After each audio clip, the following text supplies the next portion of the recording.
Hello friends, എല്ലാവർക്കും Phoenix കെയറിൻ്റെ പുതിയ വീഡിയോയിലേക്ക് സ്വാഗതം. ചിരിയാണ് എൻ്റെ ആഹാരം, അതിലാണ് എൻ്റെ ആരോഗ്യം. പോപ്പായി എന്ന നാവികനാണ് ഞാൻ. പൂം പൂം. നമ്മളിന്ന് പോപ്പായിയാണ് ഉണ്ടാക്കിയെടുക്കാൻ പോകുന്നത്. 90's കിഡിൻ്റെയൊക്കെ ഒരു 6 മണിയെന്ന് പറഞ്ഞാലൊക്കെ ഇതായിരുന്നു മോനെ. അപ്പോൾ അതേ നമ്മുടെ ചാനലിലെ വീഡിയോ ആദ്യമായി കാണുന്നവരുണ്ടെങ്കിൽ ചാനലൊന്ന് സബ്സ്ക്രൈബ് ചെയ്ത് സപ്പോർട്ട് ചെയ്യാൻ മറക്കരുതേ.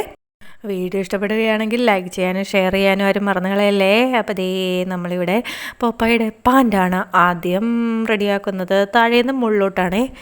അപ്പോൾ ദേ പാൻറ്റ് മടക്കി കാലിൻ്റെ അറ്റം വെച്ചേക്കുന്നതായിട്ടൊക്കെ കാണിക്കാൻ വേണ്ടി ചെറിയൊരു ലുക്കിന് വേണ്ടിയൊക്കെ വെച്ചിട്ടുണ്ട്. പിന്നെ ഒന്ന് നേരെ നിൽക്കണമല്ലോ ആൾ, അതിന് വേണ്ടി ഒരു ക്രാഫ്റ്റിംഗ് കമ്പി അതിൻ്റെ ഇടയ്ക്ക് കുത്തി കൊടുത്തു. പിന്നെ ഇപ്പം നമ്മൾ ടീഷർട്ടാണ് ഉണ്ടാക്കി കൊടുക്കുന്നത്. ടീഷർട്ടോ ഷർട്ടോ എന്തെങ്കിലും ഒക്കെ ആകട്ടെ, ഇട്ടിരിക്കുന്ന ഉടുപ്പ് അങ്ങനെയും പറയാം. അപ്പം അതൊന്ന് സെറ്റാക്കി കൊടുക്കുകയാണ്. പണ്ടൊക്കെ ഞാൻ സ്കൂളിൽ നിന്ന് വന്നിട്ടാണെങ്കിൽ ഇങ്ങനെ നോക്കിയിരിക്കും. ആ ഒരു സമയമാണ്, അത് കഴിയാതെ അവിടെ നിന്ന് എണ്ണീറ്റ് പോകില്ല ടി വിയുടെ മുമ്പിൽ നിന്ന്. അങ്ങനെ ഏതാണ്ട് ഹരവായിക്കൊണ്ടിരുന്ന 90's കിഡുകൾ ചീര തിന്നാൻ ആരംഭിച്ചത് ഈ പുള്ളി ചീര തിന്നുന്നത് കണ്ടിട്ടാണെന്ന് തോന്നുന്നു. എന്തായാലും ഞാനും ഇങ്ങനെയൊക്കെ തന്നെ ആയിരുന്നു കേട്ടോ. പിന്നെ അതേ കോളറിന് ഒരു റെഡ് കളറായിരുന്നേ നമ്മുടെ പിക്കിലുള്ളത്. അപ്പോൾ അതുകൊണ്ട് തന്നെ അത് വെച്ച് കൊടുത്ത് കുറച്ച് ബട്ടൺസ് കൂടെ മഞ്ഞ കളറിൽ കൊടുത്ത് പിന്നെ ബെൽറ്റൊക്കെ ഇടിക്കുന്നുണ്ട് കേട്ടോ. അല്ലേ പാൻറ്റ് ഊരി പോയാലോ ഇനിയും കാണാം.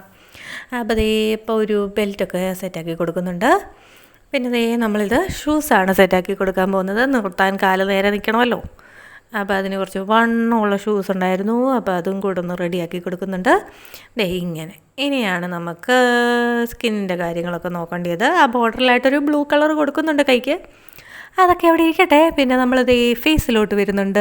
ഫേസ് ഇതേണ്ട താഴ്ഭാഗം കുറച്ച് പൊണ്ണം പോലെ, മേൾഭാഗം ഭയങ്കരമായിട്ട് ചൊക്കി പോലെ ഇതായിരുന്നല്ലോ പോപ്പായുടെ ഒരു മുഖം എന്ന് പറഞ്ഞാൽ. അപ്പം ഞാൻ അതുപോലെ ഏകദേശം അതുപോലെയൊക്കെ ആക്കി. പിന്നെ കുറച്ച് ഡാർക്ക് കൂടായിപ്പോയേ ആ ഒരു ഫേസിൻ്റെ ടോൺ അങ്ങോട്ട് കറക്റ്റായില്ല. എന്നാലും ഏകദേശം പോപ്പായുടെയൊക്കെ കൂട്ട് തന്നെ ടോണുണ്ട്. എന്ന് വെച്ചാൽ ഇന്ത്യൻ പോപ്പായി എങ്ങനെ ഇരിക്കും, ഏത് കളറായിരിക്കും എന്നതാണ് ഞാനിവിടെ നിങ്ങൾക്ക് കാണിച്ചു തരുന്നത് എന്നങ്ങ് വിചാരിച്ചാൽ മതി. അപ്പോൾ അതിന് ശേഷം പോപ്പായുടെ ഒരു തൊപ്പിയുണ്ടല്ലോ വെള്ള, ആ വെള്ളത്തൊപ്പിയും കൂടെ വെച്ച് കൊടുക്കുന്നുണ്ട്. പിന്നെ അതിൻ്റെ താഴെയായിട്ടൊരു ബ്ലാക്ക് കളർ കൂടെ ഉണ്ട് അതിൻ്റെ ബോർഡറായിട്ട്, അതും വെച്ചു.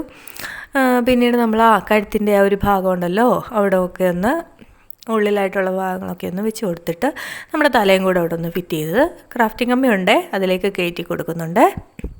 അപ്പം മുഖം കുറച്ച് മുമ്പോട്ട് തള്ളിയിരിക്കുന്നതായിട്ടാണ്, കാർട്ടൂൺ താരമാണല്ലോ. പിന്നെ എനിക്ക് കുറച്ച് ബുദ്ധിമുട്ടുണ്ടായത് ഈ കൈ ഉണ്ടാക്കാനായിരുന്നു. കുറച്ചൊക്കെ ഈ മസിൽ വന്നിട്ട് ബലൂൺ ഇടയ്ക്കിടയ്ക്ക് വെച്ചേക്കുന്ന മോഡലിലുള്ള കൈകളല്ലായിരുന്നു പുള്ളിയുടേത്. അപ്പോൾ അതുകൊണ്ട് തന്നെ അത് കുറച്ച് ബുദ്ധിമുട്ടി. അത് പിന്നീട് സെറ്റാക്കിയിട്ട് ഞാൻ ക്രാഫ്റ്റിംഗ് കമ്പി വെച്ച് കൊടുക്കുമായിരുന്നു. അതിന് ശേഷം എൻ്റെ കയ്യിലൊരു ചീരയുടെ ഒരു ഡബ്ബ അതും കൂടെ വെച്ച് കൊടുത്തിട്ട് അത് കയറ്റി വെച്ചു. അപ്പോൾ ഇപ്പുറത്തെ കയ്യും അതുപോലെ തന്നെ കുറച്ച് മസിലൊക്കെ പെരുത്ത് നിൽക്കുന്നതായിട്ടൊക്കെ കാണിച്ചുകൊണ്ടാണ് വെച്ചിരിക്കുന്നത്. അങ്ങനെ പോപ്പായി ഏകദേശം സെറ്റായി. പിന്നെ പോപ്പായുടെ കയ്യിലൊരു ടാറ്റു ഉണ്ടല്ലോ, അതും കൂടെ ഒന്ന് റെഡിയാക്കി കൊടുക്കുന്നുണ്ടേ. അപ്പം അതുകൂടെ ഒന്ന് റെഡിയാക്കുമ്പോഴത്തേനും നമ്മുടെ പോപ്പായി തേണ്ട വായിലെ സംഭവം കണ്ട അതൊക്കെ ഉണ്ട് കേട്ടോ, വിട്ടിട്ടില്ല ഒന്നും. അതെല്ലാം കൂടെ ആയിട്ട് ഇനി നമുക്കതൊന്ന് ഉണങ്ങി കിട്ടണം. അപ്പോൾ ഉണങ്ങി കിട്ടാൻ വേണ്ടി നമ്മൾ വെക്കുന്നുണ്ട്. അതിന് ശേഷം നമ്മൾ ഇനിയാണ് നമ്മുടെ ഡൈ ക്രാഫ്റ്റ് വരുന്നത്. കണ്ടോ നമ്മൾ മരുന്നിൻ്റെ മെഷറിങ് കപ്പ്, ഇത് ഒരു ആൻറ്റിബയോട്ടിക്കിൻ്റെ മെഷറിങ് കപ്പാണ്. ആൻറ്റിബയോട്ടിക്കിൻ്റെ എല്ലാ സാധനങ്ങളും നമ്മൾ റീയൂസ് ചെയ്തെടുക്കുകയാണിപ്പോൾ. അപ്പോൾ അവിടെ ഇരിക്കട്ടെ. അപ്പോൾ മെഷറിങ് കപ്പിൽ മൊത്തത്തിൽ നമ്മൾ യെല്ലോ കളർ വെച്ചൊന്ന് കവർ ചെയ്ത് കൊടുക്കുന്നുണ്ട്. അതൊന്ന് മൊത്തത്തിൽ ഒന്ന് കവർ ചെയ്ത് കൊടുത്തിട്ട് നമുക്കതിൽ റെഡ് കളർ വെച്ച് പോപ്പോയിൽ നിന്ന് ഇടാം. കാരണം നമ്മൾ റെഡ് കളറിലാണ് കേട്ടോ കൂടുതലായിട്ടും പോപ്പോയിൽ നിന്ന് എഴുതുന്നത് കണ്ടിട്ടുള്ളത്. അപ്പം അതായത് പടത്തിൽ ഈ ഒരു കാലിഗ്രഫി വെച്ചിട്ടായിരുന്നു എഴുതുന്നത്, ഒരു ഡിസൈനായിരുന്നു. അപ്പോൾ അത് കഴിഞ്ഞിട്ട് ഇങ്ങനെ ഞാൻ ആ റെഡ് കളർ ബാക്കി വന്നത് വെച്ച് വെറുതെ എടുത്ത് ഇനിയും വീണ്ടും എന്തായാലും കാറ്റ് കൊണ്ടതല്ലേ അത് കളയണ്ടെന്ന് വിചാരിച്ച് വെച്ചിട്ട് വീണ്ടും ഞാൻ പോയി ഉണങ്ങിക്കഴിഞ്ഞപ്പോൾ അതിലോട്ടൊന്ന് സ്റ്റിക്ക് ചെയ്ത് കൊടുക്കുന്നുണ്ട്. അതും കൂടെ ആകുമ്പോൾ നമ്മുടെ വർക്ക് ഷോ ഐറ്റം കംപ്ലീറ്റ് ആയി. എങ്ങനെയുണ്ട് പോയി എന്ന് പറയാൻ മടിക്കല്ലേ. വീഡിയോ ഇഷ്ടമായെങ്കിൽ വീഡിയോ ലൈക്ക് ചെയ്യാനും ചാനൽ ആദ്യമായി കാണുന്നവരൊന്ന് സബ്സ്ക്രൈബ് ചെയ്ത് സപ്പോർട്ട് ചെയ്യാനും മറക്കരുതേ. അടുത്ത വീഡിയോയുമായി ഞാൻ എത്തുന്നിടം വരെ ടാറ്റാ.